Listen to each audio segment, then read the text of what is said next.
Good morning बच्चों। और आशा करता हूँ कि ये जो अभी महामारी चल रही है तो आप घर पर हो, सुरक्षित हो। और आपके जो कुछ एग्ज़ाम 10वीं बोर्ड के जो एग्ज़ाम है, 2 एग्ज़ाम बचे हुए हैं, तो हमें भी इस बात की थोड़ी बहुत चिंता है कि आप घर पे हो, आपकी पढ़ाई कहीं डिस्टर्ब नहीं हो, आपका पूरे जो साल की मेहनत है वो ख़राब नहीं हो।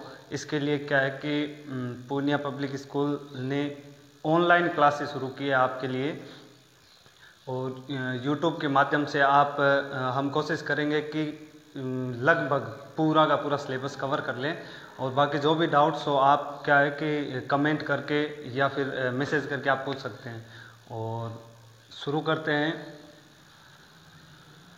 आज शुरू करते हैं पहली प्रश्नावली से। ठीक है, पहली प्रश्नावली कौन सी अपनी? वैदिक गणित है। और वैदिक गणित प्रश्नावली पढ़ने से पहले हमें ये अपने ध्यान में होना चाहिए कि हम क्या पढ़ने वाले हैं और कितना पढ़ने वाले हैं। ठीक है, वो मैं आपको आगे बताऊंगा। उससे पहले आपने पूर्व कक्षा में छोटी मोटी जो परिभाषाएं हैं, जो भी महत्वपूर्ण परिभाषाएं हैं जो काम में आने वाली है, उन पर हम थोड़ा देख लेते हैं, उनका रिवाइज कर लेते हैं। वैदिक गणित में सबसे पहले आपको कुछ परिभाषाएं, कुछ शब्द ऐसे आएंगे जिनका आपको पता होना चाहिए। सबसे पहला शब्द है एकाधिक, या इसको क्या बोलते हैं? एकाधिकेन भी बोलते हैं। एकाधिक या एकाधिकेन का मतलब क्या होता है? एक अधिक करना, दी गई संख्या में एक जोड़ना। दी गई संख्या का यदि हमें एकाधिक ज्ञात करना है, यानी उसमें क्या करना है? एक जोड़ना है। जैसे 5 का एकाधिक लिखा है, तो एकाधिक को लिखते कैसे हैं कि अंक 5 का एकाधिक करना है क्या, तो 5 के ऊपर एक बिंदु, इसे पढ़ते क्या है? 5 का एकाधिक। और इसका मतलब क्या होता है? 5 + 1, 5 का एकाधिक कितना हो गया? 6 हो गया। ऐसे यदि कोई संख्या दे रखी है, जैसे 46 है, 46 का एकाधिक, 46 का एकाधिक। अब इसमें क्या है? एक अधिक करना है। एक अधिक करना है तो एकाधिक का निशान कहाँ लगेगा? बिंदु लगेगा इकाई के अंक के ऊपर। ठीक है, तो ये हो गया 6 का एकाधिक कितना होगा? 7। तो 46 का एकाधिक कितना बन गया? 47। दूसरी परिभाषा है अपने पास एक न्यून। और एक न्यून को और क्या कहा जाता है? एक न्यून को एक न्यूनेन भी कहते हैं। और एक न्यूनेन का मतलब क्या होता है? एक न्यूनेन का मतलब होता है एक कम करना है। हमें जो भी अंक या संख्या दे रखी है उसमें से हमें एक न्यून करना है, यानी क्या करना है? एक कम करना है। चलो देखते हैं। जैसे मेरे को एक अंक दिया है 6, तो 6 का एक न्यून। अब एक न्यून को लिखते कैसे हैं? जिस अंक का एक न्यून करना है उसके नीचे एक बिंदु लगाएंगे। नीचे बिंदु लगा हुआ है, इसका मतलब एक कम करना है। और 6 में से एक कम करो, कितना आ गया? 5। 6 का एक न्यून कितना हो गया? 5 हो गया। ऐसे ही 5 का एक न्यून 4, 4 का एक न्यून 3। ऐसे ही एक संख्या ले ली मैंने, 47 का एक न्यून करना है। तो एक न्यून करना है क्या, तो कम करना है, तो नीचे बिंदु लगाएंगे। और 7, 47 में से एक कम करो, कितना बचेगा? 46। तो ये आ गया एक न्यून। 47 का एक न्यून हो गया 46। यदि इसी प्रकार पूछे 50 का एक न्यून क्या होगा, तो एक कम कर दो 50 में से, और वो कितना होता है? वो हो जाएगा 49। तीसरी परिभाषा है अपने पास एकाधिकेन पूर्वेन। स्पष्ट है, एकाधिकेन पूर्वेन दो शब्दों से मिलकर बना है, एकाधिकेन और पूर्वेन। एकाधिकेन का मतलब है एक अधिक करना, अभी पढ़ा है हमने ऊपर, है ना। और पूर्वेन का मतलब है से पहले का। अब किस से पहले का एक अधिक करना है कि जो अंक हमें दिया हुआ है, जिस अंक का एकाधिकेन पूर्वेन करना है उससे पहले वाले अंक का या तो एक अधिक करेंगे या एक न्यून। जैसे कि संख्या 425 में अंक 2 का एकाधिकेन पूर्वेन। अब एकाधिकेन पूर्वेन, एकाधिकेन करना है से पहले का। किस से पहले का? अंक 2 से पहले का। और 2 से पहला कौन सा है? 4 है। तो 4 का एक अधिक कर दिया, और 4 का एक अधिक कितना होता है? 5। एक बात यहाँ पे आप ये भी ध्यान में रखें कि जिस अंक के ऊपर एक अधिक का निशान लगा हुआ है, केवल उस अंक का ही एक अधिक होना है, बाकी अंक जैसे हैं वैसे के वैसे रहेंगे। एक और एग्जाम्पल मैंने लिखा है यहाँ पे कि 62 में अंक 6 का एकाधिकेन पूर्वेन। तो अंक 6 से पहले तो आप कहोगे सर कोई अंक है ही नहीं, तो इसके आगे यदि कोई अंक है नहीं, इसका मतलब इसके आगे हम क्या लिख सकते हैं? वो तो 0 होता ही है। तो 6 का एकाधिकेन पूर्वेन करना है, यानी 6 से पहला अंक क्या है? 0। और 0 का क्या करना है? एक अधिक करना है, और 0 का एक अधिक क्या होगा 1, और जिन अंकों के ऊपर क्या एकाधिक का निशान नहीं है वो अंक जैसे हैं वैसे के वैसे आने हैं। तो देखो 62 में अंक 6 का एकाधिक पूर्वेन तो कितना हो गया 162 आ गया।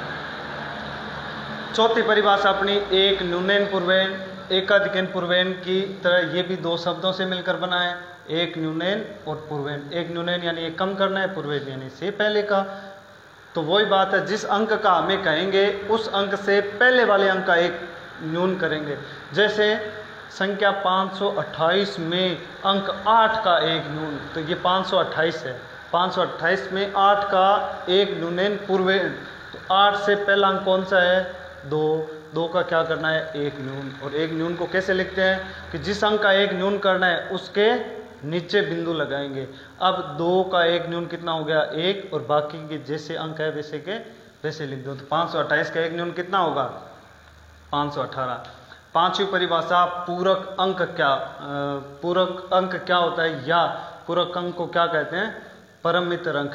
ये होते क्या है अंक, गणित में केवल 10 ही अंक होते हैं ना, तो 10 अंक होते हैं, तो उनमें से पूरक अंक कौन से होते हैं या परम मित्र अंक कौन से होते हैं। तो देखो 2 अंक एक दूसरे के पूरक अंक कहलाते हैं यदि उनका योग कितना हो 10 हो, यानी जिन दो अंकों का योग 10 होता है वे दोनों अंक एक दूसरे के पूरक अंक होते हैं। जैसे 1 का पूरक अंक 9। अब कोई पूछे क्यों है तो हम कह सकते हैं परिभाषा के अनुसार 1 और 9 का योग कितना आ रहा है 10 आ रहा है, तो जिन दो अंकों का योग 10 होता है वो एक दूसरे के क्या होते हैं पूरक अंक। अच्छा 1 का पूरक अंक 9 है तो 9 का पूरक अंक क्या हो जाएगा 1। ऐसे 2 का पूरक अंक 8, और 8 का पूरक अंक 2, 7 का पूरक अंक 3, 3 का पूरक अंक 7, और 5 का परम मित्र अंक 5 होगा। क्यों होगा, क्योंकि इन दोनों का योग कितना आता है 10 आता है बाय डेफिनेशन। 6 नंबर परिभाषा चरम अंक क्या होते हैं। तो देखो किसी संख्या में इकाई का अंक जो होता है दाईं ओर से पहला अंक इकाई का अंक या इकाई युक्त अंक जो होते हैं वो चरम अंक कहलाते हैं। जैसे 172 मैंने कोई एक एग्जांपल लिया है, 172 में चरम अंक कितना है इकाई का अंक, इकाई का अंक क्या है 2 है, तो चरम अंक होगा 2। या इकाई युक्त अंक, इकाई और इकाई के साथ मैं एक अंक दायिकांक भी ले रहा हूं तो ये भी चरम अंक के रूप में काम में लिया जाता है। ठीक है। 7 नंबर परिभाषा तो निखिलम अंक, किसी संख्या में चरम अंक के अलावा शेष बचे हुए सभी अंक क्या कहलाते हैं निखिलम अंक कहलाते हैं। फॉर एग्जांपल जैसे इसमें भी देखना चाहें कि चरम अंक कितना है 2 है, तो शेष कौन से अंक बच गए 1 और 7, तो ये क्या होंगे निखिलम अंक होने हैं। मैंने यहाँ पर भी एक एग्जांपल लिया है 108 में चरम अंक कितना होगा, चरम अंक यानी इकाई का अंक 8 और शेष बचे हुए अंक यानी 1 और 0, ये कौन से अंक होंगे निखिलम अंक होंगे। तो चरम अंक और निखिलम अंक आगे काम में आएंगे, ये शब्द आएंगे आगे जब हम सवाल करेंगे आगे पढ़ेंगे ना, तब इसलिए ध्यान से देख लो। आधार, आधार होता है 1, 10, 100, 1000 या 10 की एक पूर्ण घात को क्या माना जाता है आधार के रूप में माना जाता है। विचलन क्या होता है, अब यदि हमें कोई संख्या दी हुई है तो उस संख्या का यदि हमें विचलन याद करना है तो सबसे पहला काम होता है कि उस संख्या का निकटतम आधार याद करते हैं। अब निकटतम आधार का मतलब जैसे मान लो मेरे को एक संख्या दे रखी है जैसे 9 दिया हुआ है, तो अब 9 के सबसे नज़दीक आधार कौन सा है, आधार हम ये लेते हैं तो 9 के नज़दीक है 10, तो ये संख्या निकटतम आधार से कितनी छोटी या कितनी बड़ी है इनके बीच का जो डिफरेंस होता है वो क्या कहलाता है, वो विचलन, इस संख्या का इस आधार के सापेक्ष विचलन कहलाता है। यानी दी गई संख्या अपने निकटतम आधार से जितनी छोटी या बड़ी होती है उस संख्या का विचलन कहलाता है। जैसे मैंने एक एग्जांपल लिए 12, 12 का आधार कौन सा होगा, निकटतम आधार 10 होगा, 10 से विचलन कितना होगा कि दी गई संख्या 10 से कितनी बड़ी है, तो कितनी बड़ी है 2 बड़ी है, तो आधार हो जाएगा 2। अब एक एग्जांपल 7 का आधार, 7 का निकटतम आधार 10 ही है, तो 7 का आधार 10 से विचलन कितना होगा -3 हो जाएगा, ये छोटी है ना। तो विचलन ज्ञात करने का अपने पास में एक फॉर्मूला आ जाता है, विचलन बराबर होता है संख्या माइनस आधार, दी गई संख्या और उसमें से यदि उसके निकटतम आधार को घटाते हैं तो जो वैल्यू आती है वो विचलन होता है। अब इस सूत्र के आधार पर हम 3 बातें सामने आती है कि यदि दी गई संख्या आधार से बड़ी है संख्या बड़ी है, यानी बड़ी संख्या में से छोटी संख्या घटाएंगे तो प्लस की संख्या आनी है, यानी यदि संख्या बड़ी है किससे, आधार से, तब विचलन हमेशा क्या होता है, धनात्मक होता है। यदि संख्या छोटी है आधार से, यानी छोटी संख्या में से बड़ी संख्या घटाएंगे तो माइनस में आना है। तो यदि संख्या छोटी होगी और आधार बड़ा होगा तब विचलन ऋणात्मक होगा, हमेशा ध्यान में रखना। और यदि संख्या और आधार बराबर हो जाए तो संख्या में से संख्या बराबर संख्या, जैसे 2 में से 2 घटाते कितना बचता है, 0। तो संख्या और आधार यदि बराबर हो जाए तो विचलन क्या आएगा, 0 आएगा। अब आगे ये तो प्रारंभिक क्या थी, कुछ परिभाषाएं थी।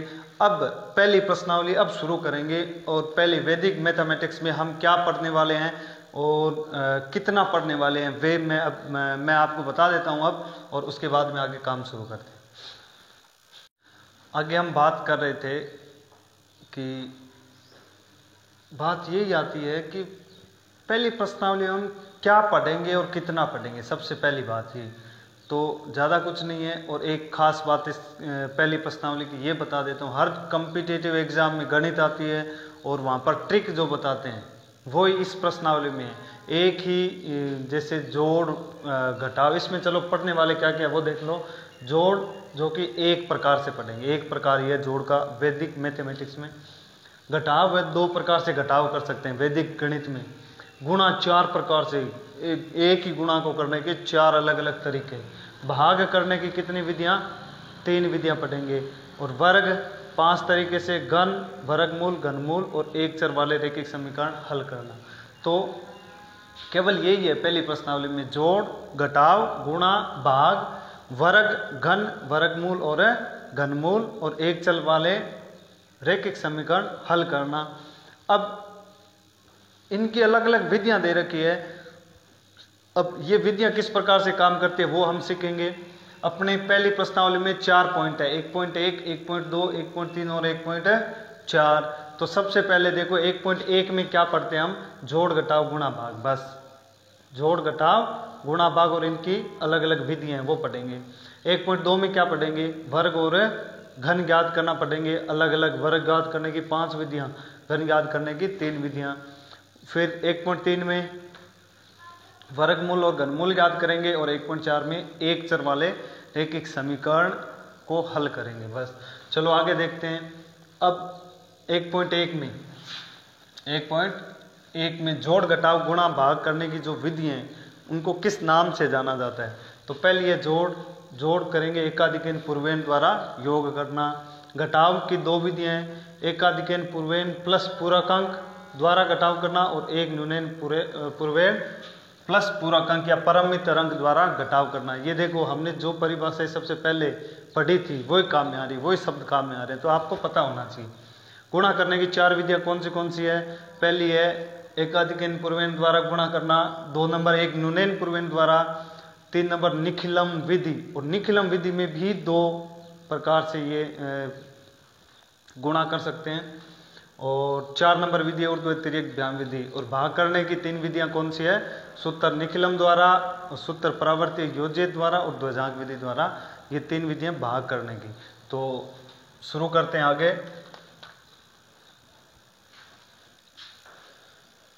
तो ये थी अपने पहली प्रश्नावली। मोटे तौर पर आपको एकदम स्पष्ट होना चाहिए कि हम पहली प्रश्नावली में क्या पढ़ना है और कितना पढ़ना है, ठीक है। और ये जो बेसिक कुछ परिभाषाएं लिखी है और मैंने अलग अलग आपको बताया भी है कि पहली प्रश्नावली में हम क्या क्या पढ़ने वाले हैं, तो ये आप एकदम दिमाग में रखें, क्लियर रखें। और यदि आपको कोई डाउट हो तो आप ज़रूर कमेंट करके पूछ सकते हैं, मैसेज करके पूछ सकते हैं। और एक बात और कहना चाहूँगा मैं कि 10वीं क्लास के जितने भी विद्यार्थी हैं, अपनी विद्यालय के हो या कोई पड़ोस में कोई भी हो, उन सबको आप ये बताएं ताकि वे भी घर बैठ के तैयारी कर सकें। और ज़्यादा से ज़्यादा इस चैनल को सब्सक्राइब करो, लाइक करो, शेयर करो, ताकि सबको ये वीडियो मिले और वो अच्छे से अपनी जो एग्ज़ाम की तैयारी वो कर सकें।